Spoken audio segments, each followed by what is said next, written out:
Oke, selamat malam. Saya tahu ada beberapa teman-teman yang masih melakukan interview atau mencoba merekrut karyawan di tengah-tengah pandemik corona ini. Dan saya buat video singkat supaya apa yang kita bagikan ini bisa digunakan terus-menerus. Ini yang namanya apa ya? Do once, lakukan sekali, kemudian bisa dipakai berkali-kali, gitu seperti itu. Jadi kita langsung masuk ke topiknya. Jadi bagaimana cara kita menginterview atau strategi kita merekrut karyawan di tengah-tengah pandemi corona ini. Khususnya nanti kalau ada yang mau rekrut manajer dan sebagainya, itu juga nanti saya akan bagikan di satu segmen terpisah atau segmen terakhir. Jadi gini, langkah pertama adalah kita mesti realistis. Realistis itu artinya kita mesti paham bahwa interview itu, merekrut calon karyawan itu sama seperti menjual. Jadi ada funneling, ada jumlah applicant yang melamar, ada yang kita sasar, kita suka nih, kita panggil interview, dan yang benar-benar datang belum tentu sebanyak yang kita undang. Kalau kita undang 10, bisa jadi yang datang cuma 1, atau bisa jadi yang datang cuma 2. Kalau bagus, bisa jadi yang datang semua. Tapi kita mesti pahami itu dari awal, kita mesti be realistis. Jadi kalau sampai ada yang nggak datang dan gimana, jangan kesel dan jangan patah semangat.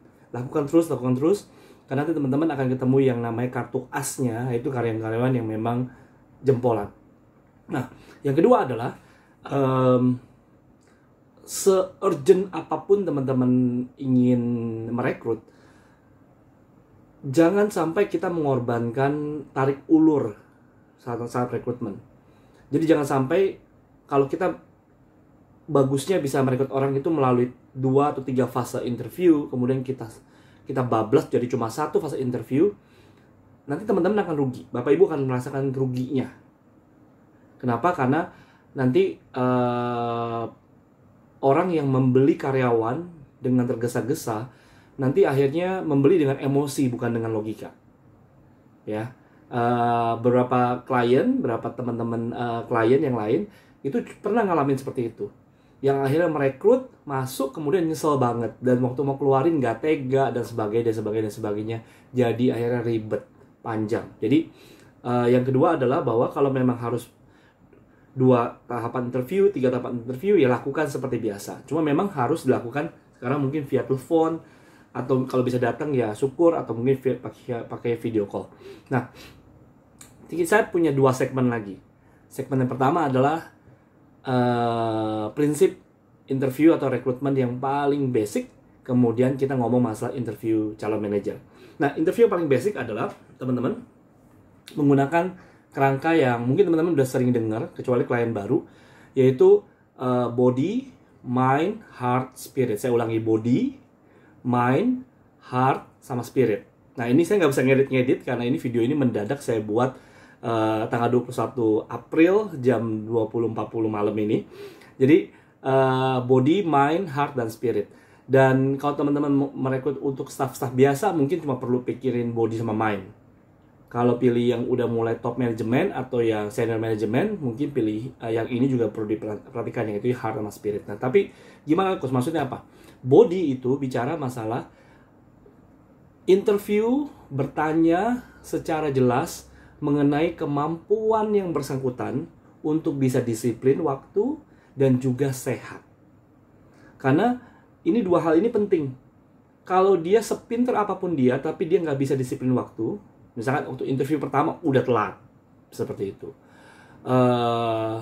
itu nggak bakal bisa kerja benar-benar bagus. Oke? Sama yang kedua, masalah kesehatan. Begitu banyak keluhan bahwa ada orangnya pintar, orangnya bagus, tapi sakit-sakitan melulu. Nah, ini repot juga, ya. Jadi 2 ini. Nah, gimana cara bertanyanya? Ke masalah body, bertanyanya itu bisa pertama kali dari observasi. Dia telat atau enggak, itu pertama, paling gampang. Yang kedua adalah bantu dia berimajinasi kalau dia dari rumah, atau dari kosannya, dari apartemennya, dari dari tempat tinggalnya yang sekarang, atau tempat tinggalnya nanti yang mau kosan yang mau datang ke tempat kantor kita. bagaimana dia bisa mobilize transportasi dia.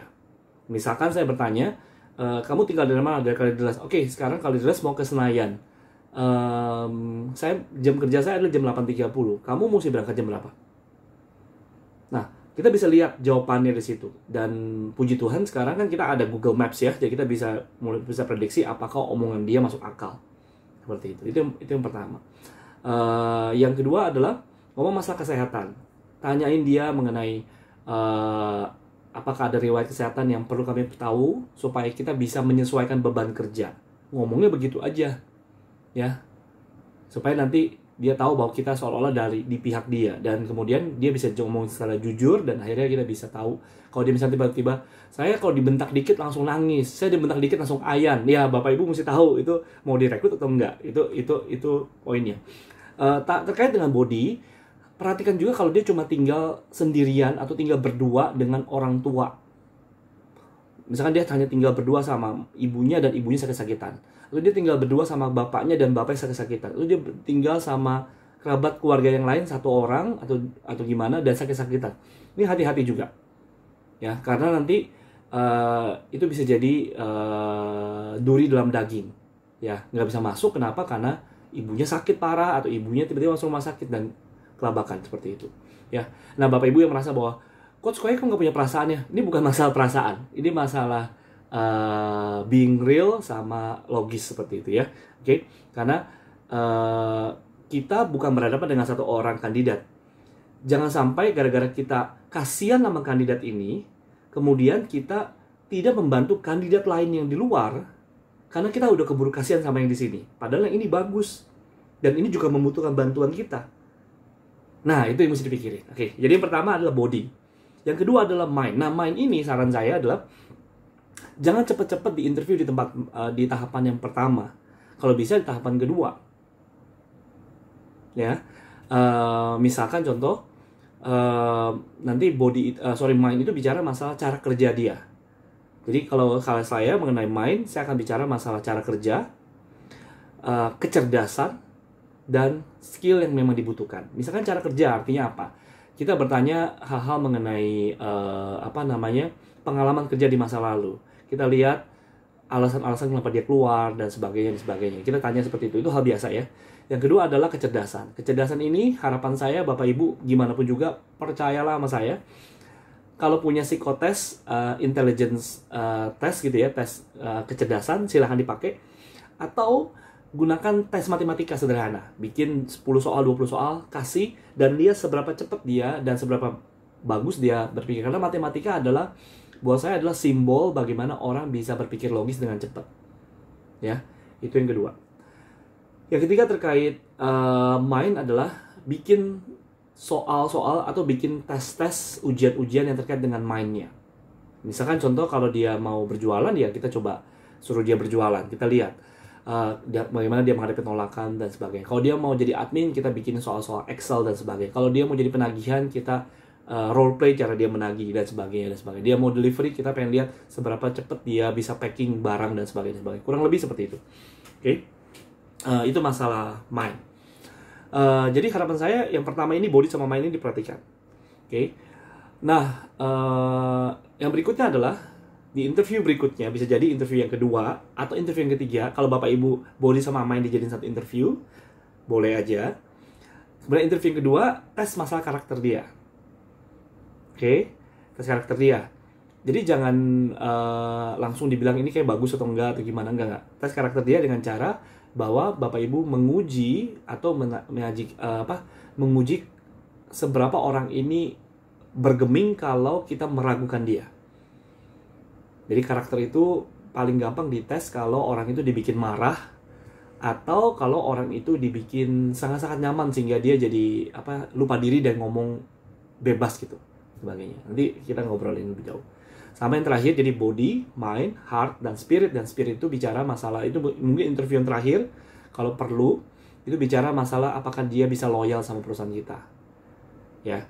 Salah satu pertanyaan interview favorit saya untuk masalah spirit adalah tanyain dia, selain kamu melamar menjadi bagian ini di perusahaan ini, saya tuh ada posisi lain di perusahaan yang sama yang kira-kira cocok sama bidang yang kamu suka nih. Mau nggak saya pindahin ke sana juga? Gitu. Atau saya suka bilang bahwa saya punya temen perusahaannya deket sama tempat tinggal kamu. Dan dia juga butuh posisi yang sama. Mau nggak ke sana? Saya kenalin, sama-sama temen kok. Nah, kalau dia jawab iya, coret aja. Berarti itu secara loyalitas dia benar-benar cuma cari yang dia bisa sikat, dia sikat aja. Gitu ya. Oke, jadi yang pertama adalah mesti realistis. Jangan kesel, jangan sedih, jangan patah semangat kalau yang datang cuma sedikit atau nggak ada yang datang sama sekali. Ya. Yang kedua adalah jangan ringkas interview mesti 3 jadi cuma 1. Jangan terburu-buru, gerasa gerusu itu nanti Bapak Ibu nyesel. Yang ketiga adalah prinsip body, mind, heart, spirit. Body, mind, heart, dan spirit. Oke, nah sekarang yang berikutnya. Bagaimana kalau kita ini interview yang lebih tinggi, coach? Kita mau interview calon manajer. Ini gimana nih? Nah, kalau interview calon manajer, Bapak Ibu kalau mencatat, ada 4 tahapan interview yang Bapak Ibu perlu perhatikan. Loh, lebih banyak dong? Iya, memang. Karena manajer itu sudah masuk ke level di mana dia akan tahu lebih banyak rahasia perusahaan, tahu strategi perusahaan dan sebagainya. Jadi nggak bisa di interview dengan cara yang lebih sederhana gitu, ya. Misalkan contoh, kita mau nangkep ikan hiu atau ikan yang besar, itu kita nggak bisa kasih umpan yang cuma bisa dicaplok sekali beres itu. Kita mesti lebih sophisticated dalam lebih rumit atau lebih kompleks dalam mempersiapkannya.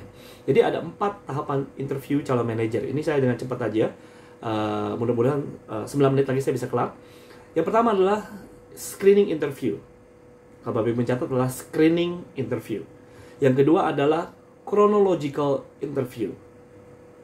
Screening interview, chronological interview. Yang ketiga adalah focus interview. Dan yang terakhir adalah interview para referensi kerja mereka. Screening, chronological, focus, dan reference interview. Oke. Nah sekarang screening interview maksudnya apa sih, Coach? Iya, berarti kita memfilter kandidat kita. Kalau kandidatnya nggak jelek, kita filter ini secepatnya di sini. Jadi jangan cari kecocokan, justru cari ketidakcocokan. Jangan cari kecocokan, tetapi cari ketidakcocokan. Gimana caranya, Coach? Caranya gampang begini. Pertama, gunakan pertanyaan yang sama untuk setiap kandidat. Gunakan pertanyaan yang sama untuk setiap kandidat. Kalau nanya A, ya tanya A ke kandidat 1, 2, 3, 4, 5. Tanya B, ya B tanya ke kandidat 1, 2, 3, 4, 5. Sama-sama, pertanyaan sama. Kenapa? Supaya kita nih sebagai yang interview, kita bisa dengan mudah mengkomparasi atau membandingkan jawaban dari setiap kandidat. Itu pertama. Yang kedua, justru lakukan ini via telepon. Maksimal kasih 30 menit. Nah, Bapak Ibu yang demen ngobrol, yang kalau ngobrol itu bisa panjang, kalau bisa coaching sama saya, itu bisa yang usia 2 jam bisa jadi 3 jam dan sebagainya itu. Nah, Bapak Ibu mesti mesti stick dengan pertanyaan-pertanyaan yang Bapak Ibu sudah siapkan dulu. Nah, saya berikan 4 pertanyaan yang Bapak Ibu bisa pakai. Oke. Pertanyaan mengklarifikasi, yaitu bisa contoh, apa maksudnya begitu? Apa maksudnya? Yang kedua, apa contohnya yang tadi kamu ngomong tadi? Bagaimana bisa? Tanya begitu. Kemudian ceritakan lebih lanjut. Oke, apa maksudnya, apa contohnya, bagaimana bisa, dan ceritakan lebih lanjut. Nah, jadi kurang lebih seperti itu. Misalkan contoh, saya kasih contoh. Misalkan kita tanya sama dia apa sih? Waktu kamu kerja di perusahaan sebelumnya, kamu tuh di sana kerja ngelakuin apa aja ya? Job desk kamu apa aja? Jangan dia cerita nih, A, B, C, D, E, D, dan sebagainya. Kita nanya lagi 4 pertanyaan tadi. Apa maksudnya kamu melakukan ini? Apa maksudnya kamu melakukan job desk yang kedua, dan sebagainya, dan sebagainya. Kita memfilter. Karena kita bisa tahu apakah jawaban dia sinkron atau enggak dengan yang dia klaim. Gitu ya. Oke. Jadi, nah, taktiknya adalah setiap 3-4 menitan, karena 30 menit tadi telepon kan, 30 menit telepon, setiap 3-4 menit, atau supaya gampang 4-5 menit lah, setiap 5 menit, Bapak Ibu interupsi. dengan yang namanya empat pertanyaan tadi. Ya. Apa contohnya, ya. Apa maksudnya itu, bagaimana, dan ceritakan lebih lanjut. Seperti itu ya. Oke, itu yang pertama. Yang namanya screening interview. Nah, sekarang kita ngomong masalah chronological interview. Yang kedua, chronological interview. Jadi kan screening interview, chronological interview, focus interview, sama yang terakhir adalah reference interview. Nah, chronological interview ini bicara masalah setiap posisi yang dia dapetin di masa lalu. Dia pernah jadi A, pernah jadi B, pernah jadi C. Tahun ini dia kerja di sini, tahun ini kerja di sini, tahun ini kerja di sini. Secara kronologis, tanyain satu-satu. Dan satu-satu. Khususnya untuk dua hal penting secara chronological itu. Tanyain masalah hal-hal sulit yang dia pernah alami di perusahaan tersebut, sama bosnya siapa, dan kira-kira kelemahan dan kekuatan bosnya itu di mana. Tanyakan itu terus-menerus. Bapak Ibu. Ya, jadi tips yang di sini masa chronological interview adalah Bapak Ibu, kita selalu mulai dari pengalaman dia di masa lalu, kemudian masalah yang dia pernah hadapin di perusahaan tersebut, kemudian kira-kira bosnya seperti apa, positif negatifnya. Itu yang perlu Bapak Ibu tanyakan, dan lakukan itu untuk setiap pengalaman kerja. Itulah chronological interview. Nah, tahapan yang ketiga apa?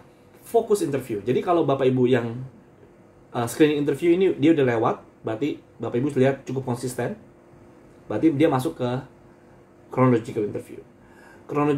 Chronological interview dia cukup konsisten, Bapak Ibu akan masuk ke focus interview. Nah, focus interview ini Bapak Ibu langsung ambil satu pengalaman kerja dia atau ngambil satu skill dia di sana, Bapak Ibu, untuk dibedah gitu. Jadi tidak membedah semua pengalaman kerja dia, tetapi Bapak Ibu di interview ini, fokus interview ini, Bapak Ibu cari satu masa dalam kerjaan dia atau satu masa dalam pendidikan dia kalau dia belum pernah bekerja, dan bilang seperti ini, saya panggil kamu interview yang ketiga kali ini. Tujuan interview ini adalah untuk bicara tentang skill kamu dalam graphic design, atau skill kamu dalam merekrut karyawan yang lain, dan seterusnya. Dan di situ cuma bertanya mengenai dua hal saja waktu masalah fokus interview, yaitu apa pencapaian dia terbesar dan apa pembelajaran dari kesalahan yang pernah lakukan yang terbesar. Sukses yang terbesar sama pembelajaran yang terbesar. Jadi tujuannya di sini adalah kita pengen tahu bagaimana dia bisa mencapai target yang dia pernah alami, yang kita ambil satu kasus, satu skill, satu apa, kemudian bagaimana dia bisa mencapai target tersebut. Dan ingat sekali lagi di sini, Bapak Ibu, kalau udah ngomong soal manajer, berarti kalau kita masuk ke bagian yang ketiga tadi, body, mind, heart, spirit, Bapak Ibu harus geterin karakter dia, heart dia. Ya, jadi push and pull, tarik ulur, bilang, kok bisa begitu, bisa berhasil sih? Kita lihat mukanya, dia tersinggung atau enggak, dan gimana. Karena kita pengen tahu karakter dia sebelum dia masuk. Dan yang keempat, tadi ada screening, ini recruitment manager, screening, chronological, fokus, dan terakhir adalah reference interview.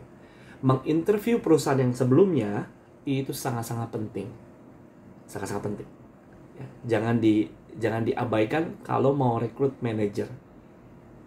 Ya, Bapak Ibu, karena nanti Bapak Ibu bisa terjebak dengan orang-orang yang ternyata melakukan fraud atau penipuan, penggelapan uang, atau orang-orang yang ternyata dia cuma memoles resumenya dengan sangat cantik, dan kita karena buru-buru jadi kita berantakan. Nah, yang terakhir adalah saya mau bicara masalah kalau kita udah ketemu manajer yang cocok dan kita suka banget dan kita berharap dia mau masuk ke kita, bagaimana kita meyakinkan dia untuk masuk?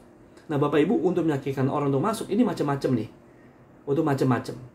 Ya, jadi Bapak Ibu bisa lakukan dengan cara menjual visi bahwa perusahaan kita ini akan jadi besar, perusahaan kita ini care sama peduli sama kesejahteraan, macam-macam dan sebagainya, bisa. Tetapi ada beberapa hal yang bisa kita lakukan untuk membantu menjual perusahaan kita dengan lebih baik kepada para kandidat. Jadi Bapak Ibu, yang pertama adalah, kalau Bapak Ibu mencatat, adalah menjual kekeluargaan. Jadi misalkan bilang bahwa bagaimana kita bisa membuat karena ada orang-orang tertentu yang mau kerja asal dia tidak terlalu jauh dari keluarga dia, atau dia bisa punya waktu buat keluarga dia. Nah itu kalau Bapak Ibu bisa tangkap itu, Bapak Ibu bisa terus-terusan tuh mengulang-ulang bahwa kalau kerja sama kami, maka kami akan menyediakan kesempatan senyaman mungkin buat kamu, buat Bapak Ibu, untuk bisa yang namanya tetap terkoneksi atau terhubung dengan keluarga. Itu yang pertama, selling family.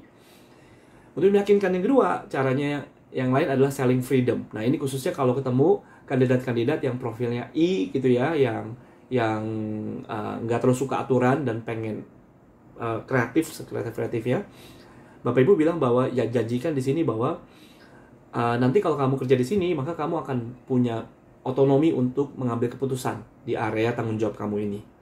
Ya karena ada orang-orang yang takut kalau masuk kerjaan kemudian bosnya tuh terlalu kaku dan sebagainya. Jadi kita bisa kasih tahu itu selling freedom. Jadi satu selling family, yang kedua selling freedom. Untuk yang ini hati-hati sekali. Kalau Bapak Ibu belum punya KPI, jangan coba-coba selling freedom. Nanti debat kusir. Ya, jadi mesti punya KPI dulu. Oke. Dan untuk selling freedom, pastikan telepon perusahaan yang lama. Pastikan telepon perusahaan yang lama, ya, supaya Bapak Ibu nanti nggak bahasa Jermannya nggak dicipoin gitu, nggak dibohongin sama kandidat yang mendambakan freedom ini. Yang ketiga adalah Bapak Ibu selling fortune atau selling kesejahteraan. Ya, tunjukkan bahwa perusahaan ini stabil. Kita ada COVID tapi kita tetap bisa work from home dan kita nggak potong gaji dan sebagainya. Dan kasih tahu bahwa kita ada insentif keuangan dan sebagainya dan kita bisa selling fortune seperti itu. Oke. Yang terakhir adalah selling fun. Nah, selling fun ini Bapak Ibu khususnya kalau punya milenial bisa selling fun. Kasih ajak keliling ke tempat-tempat yang lain, ke kantor-kantor karyawan kita dan bagaimana mereka fun dan sebagainya, dan kasih lihat mereka bagaimana karyawan itu saling bercanda dan sebagainya. Kasih tahu bahwa kita berpakaian di sini kita bebas, kita punya kesempatan belajar dan sebagainya. Jadi, nah itu aja yang bisa saya kasih.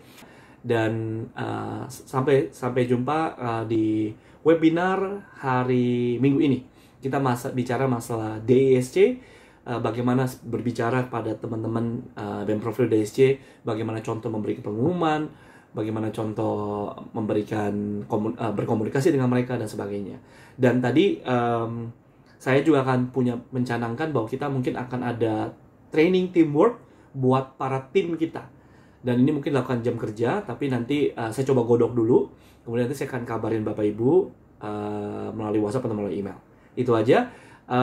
Doa saya bersama Bapak Ibu tetap stay hopeful dan bisa belajar dari video ini mengenai cara merekrut dan cara merekrut manager.